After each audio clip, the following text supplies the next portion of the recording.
Making money in golf isn't about picking winners every single week. It's about identifying profiles, players whose results, odds, or consistency don't quite line up yet, and then understanding how those trends show you where they're headed in the future.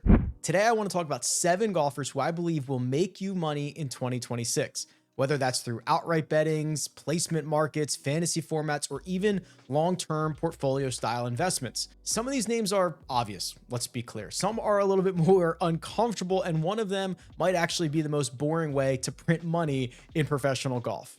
Let's count them down. Number 7 is Michael Thorbjornson.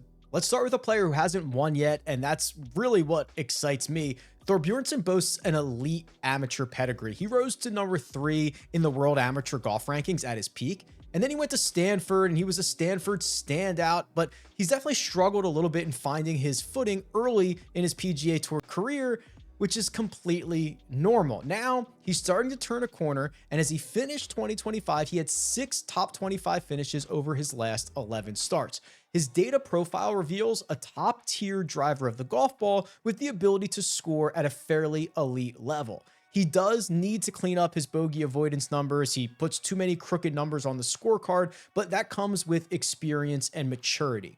His 2025 campaign was his age 23 season, which looks eerily similar to the age 23 season of Xander Schauffele. You can tell there's enough talent just boiling underneath the surface for him to become a star in this league. And this is the kind of player that you want to be investing in before he wins. The top 20s are there, the top 10s are there. He just hasn't quite paid off that outright ticket just yet. Number 6 is Corey Conners, maybe the most boring name on this list. And I get it. Corey Conners doesn't win. That's the narrative, right? But the stats do actually back that up. Over the last 10 years, there are only 2 other golfers who have at least 200 starts and a sub 1% win rate that have a better top 10 rate than Corey Conners. They're Sung Jae Im and Matt Kuchar. Maybe you could have guessed that. Betting outrights isn't the only way to return a profit. It's what we talk about, but it's not the only way. Conners has finished inside the top 10 in 18.6% of his career starts, with that number inflating even more to 27% over the last 3 years, thanks to having 2 of the best putting years of his career. His top 10 rate is better than Viktor Hovland, Hideki Matsuyama, Keegan Bradley, Nick Taylor, and even Sepp Straka, who have combined for 19 wins during that same 3-year period. Not only is Conners routinely finishing on the first page of the leaderboard, but he's actually one of the easiest golfers to predict. His standard deviation of finishing positions is the 3rd lowest on tour over the last 2 years, behind only Scottie Scheffler and Xander Schauffele. So everything about Corey Conners screams consistency. He doesn't spike often, but he also doesn't disappear. Number 5 is Akshay Bhatia. The model is screaming, and I am listening. Despite leaving 2025 without a trophy, which was the first time in his professional career that he had a full year he didn't win, it was still one of the best statistical seasons as a professional. His ball striking numbers were outstanding in 2025. He gained more than a half a stroke per round between his driving and his approach play, which was better than notables like Ben Griffin, Hideki Matsuyama, Justin Rose, and Ludwig Åberg. Akshay's only 23 years old, and he's already shown a willingness to make changes to enhance his game. He switched to a broomstick style putter and immediately improved his rock rolling. Now he's 35th on tour in strokes gained putting. And he's also going to enter 2026 with Joe Greiner on the bag, who is one of the most highly respected, highly sought after caddies in the world. So somebody already willing to make these changes at such an early age, looking for immediate dividends. Historically, his age profile looks like a player who is about to enter greatness. There are only 2 players in the last 20 years who had a better combined ball striking and putting profile in their age 23 season. They were Adam Scott and Jordan Spieth, surefire Hall of Famers. That's it. That's the entire list. This is a profile of a golfer who is ready to snap off and break through. Number 4 is Hideki Matsuyama. Just close your eyes and bet Hideki Matsuyama. Sometimes it's going to be really ugly, but it's often worth the click.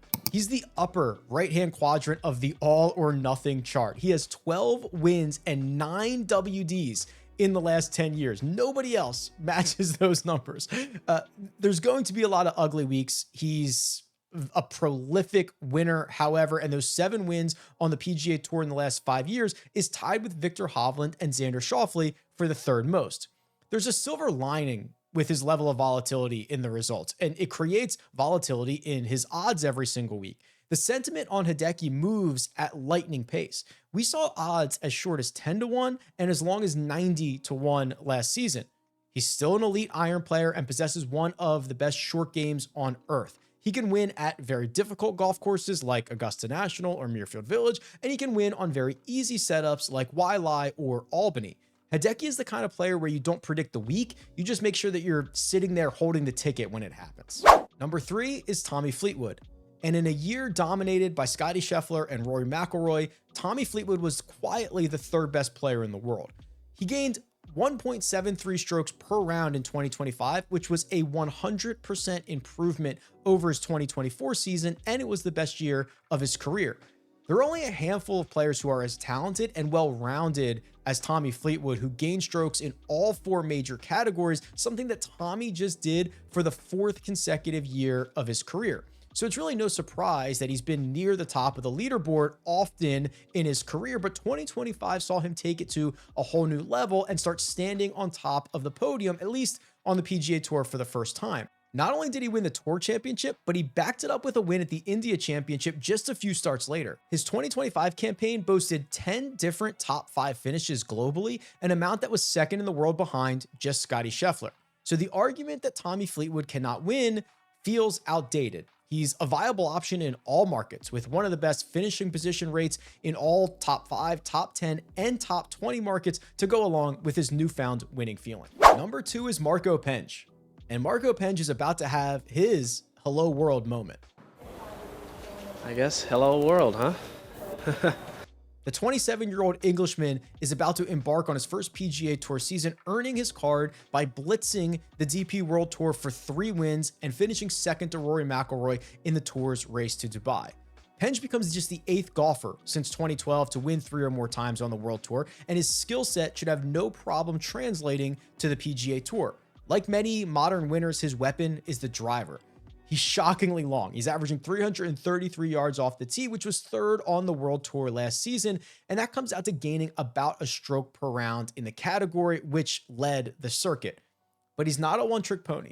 He's also top 50 in both strokes gained approach and strokes gained putting for the 2025 year. There are certainly concerns about his chipping and pitching skills, plus the transition to the PGA Tour full-time. That will have a learning curve, but he's going to show up with long odds and incredible upside nearly every single time he tees it up in 2026. And finally, number 1 is Scottie Scheffler. I don't need to tell you that Scottie Scheffler is the best player in the world. I don't need to tell you that he's just had the 2 best non-Tiger seasons since 1997. I don't need to tell you that he's going to be in the mix constantly in 2026. All of that is true and all of that is obvious. But we do need to talk about the betting approach to Scottie. You aren't going to get good odds on him. In fact, they're going to be historically short numbers. We have not seen outright odds this short since, you guessed it. So Scheffler becomes more of a volume opportunity. To receive the same value, you're almost certainly going to have to bet Scheffler more frequently than any other player in the world. So Scottie creates a little bit of a philosophical problem. Should we always bet him or should we never bet him? You'll have to decide for yourself, but I skew towards the always bet route. In a previous video, I ran the numbers if you simply bet Scheffler outright at every single event in 2025.